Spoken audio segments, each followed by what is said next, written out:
Former police officers, what's the case that was so insane it made you quit your job? I'm a former officer, and my life changed the day I was informed of a woman with an armed intruder in her home. We immediately got in our car and drove over. As soon as we got there we circled the house, but when we went for the front door we found it unlocked. We walked in and did a thorough search of the house, praying to God that she was still alive and that everything was okay. But when we walked up the stairs that hope shattered. We found her unalived, possibly just mere minutes ago. It hurt a lot. Seeing someone not alive never got any easier. We set up the scene and called our forensics team, and that's when everything came crumbling down on me. In some sick, twisted turn of events, my brother's fingerprints were found on the woman's body, and he instantly became the main suspect. I remember my world shattering, and that night I ended up drowning my sorrows. Well, as we dug deeper into the case, we found out the victim had been in a relationship with my brother years ago, and that this was likely the motive. I suppose you would need some context about my older brother. He was always a guy who always had a way of charming everyone around him. Growing up, he was always the golden child in our family. Even as a kid, he had this charm about him that made it impossible for our parents to see anything wrong with him. On the playground, he was the biggest and oldest. He towered over the other kids, and he knew exactly how to use that to his advantage. He was never the type to get his hands dirty.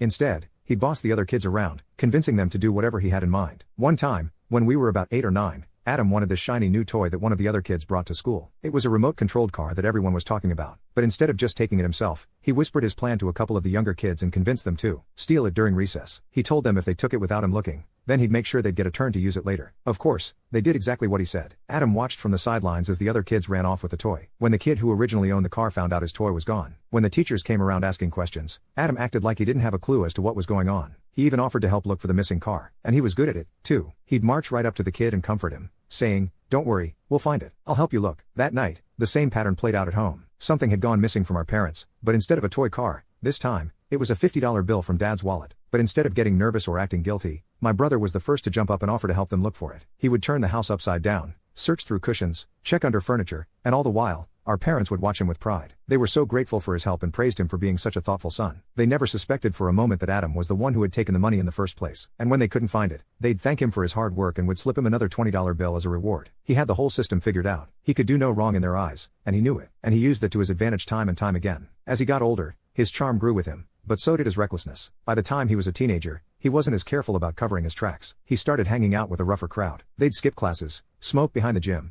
and get into trouble just for the thrill of it. I remember one time when he was about 18, he and his friends decided to break into the school after hours. They didn't have a plan or any particular reason. They just wanted to see if they could get away with it. They smashed a window, ransacked a couple of classrooms, and spray-painted graffiti on the walls. They got caught. Of course, the school had cameras, and it wasn't long before the police were at our door. I'll never forget the look on our parents' faces when they found out. They were in shock but not angry. They were more upset that their good son could be accused of something like this. When the police left, he just shrugged it off like it was no big deal. Our parents didn't even raise their voices. Instead, they sat him down and talked to him in that gentle, pleading way they always did. They asked him to do better, and that was it. No punishment, no grounding, not even a stern word. It was the same story every time. He'd nod along, promise to do better, and then be out the door the next night, back with the same crowd, doing the same stupid things. It was like he was testing how far he could push them, how much he could get away with, and every time they let him off the hook, he pushed a little further. But fast forward to now, the evidence started rolling in. The crime scene techs found fingerprints on the woman's clothes, and they matched my brother's. I knew I had to talk to him and find out what the hell was going on. But when I called his phone, he didn't answer. I started to panic. For a half second, I started to believe that his involvement in the unaliving was true, but I pushed the thought out of my head just as fast as it had come. I raced to his house, hoping it was all just some big misunderstanding. When I got there the place was a mess. It looked like he had packed up and left in a hurry. Clothes were strolled all over the place, drawers were yanked out, and his safe was wide open and empty. It became obvious to me that he was on the run. The department launched a full-scale manhunt for him. His face was plastered on every news channel. Every cop in the city was looking for him. And there I was, stuck between being a cop and being a brother. I couldn't wrap my head around the idea that he might be capable of murder, but the evidence was staring me in the face. Days went by with no sign of him. I was barely sleeping, barely eating. My whole life felt like it was unraveling. Then, we got a break. A motel manager on the outskirts of town called in a tip. He said a guy who looked a lot like my brother had checked in under a fake name. I was there in minutes, my heart pounding. The whole drive there I kept thinking if it was really possible that my brother would go as far as to actually take the life of someone. Well, we surrounded the building as soon as we got to the motel, and I remember praying that I wasn't going to have to be the one to put him in cuffs. We did a thorough job.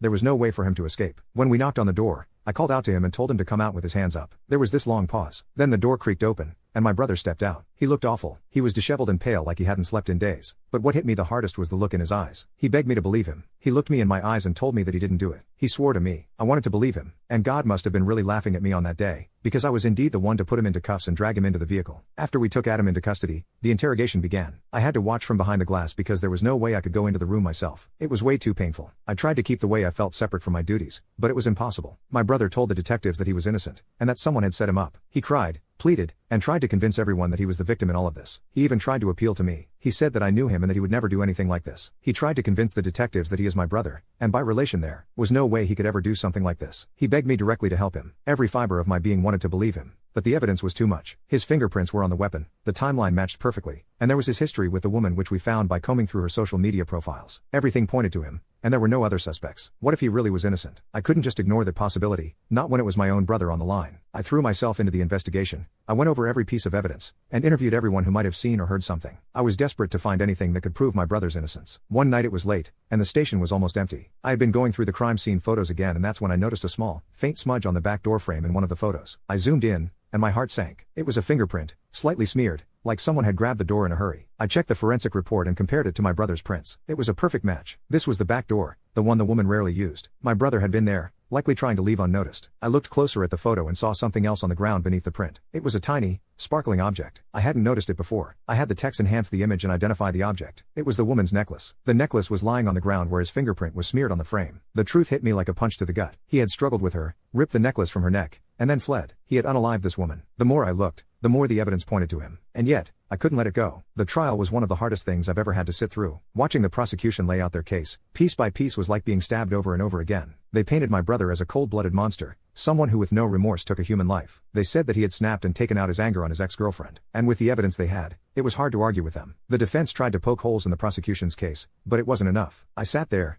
day after day, feeling like I was living in a nightmare. My brother often tried to get me to help him, but I didn't know what to do. I was torn between my brother and my job. As the trial dragged on, I could see the toll it was taking on everyone. My parents were a wreck, my colleagues didn't know how to talk to me, and I felt like I was losing myself in the process. I couldn't sleep, couldn't think straight. All I could do was keep going, keep searching for something that would prove he was innocent. But no matter how hard I tried, the truth was staring me in the face. The day the verdict came in, my world shattered. They told him that he was guilty on multiple counts, including first-degree unaliving, breaking and entering, and assault with a deadly weapon. The words hit me like a sledgehammer. I looked over at my brother, and he just stared at the ground. He had always been the one to get away with everything, but now he was going to spend the rest of his life in prison. The sentence was life without parole. The vision of Adam being led away in handcuffs replayed in my mind. After that, I couldn't keep going as a cop. Every time I put on the uniform, I was reminded of what had happened, of how I had failed to protect my own brother. I felt like I should have done something before it got that far. I blamed myself for how he turned out. I handed in my resignation, packed up my things, and tried to figure out how to move on. The months after my brother's conviction were some of the hardest of my life. I tried to move on, but it was impossible. I kept replaying everything in my head,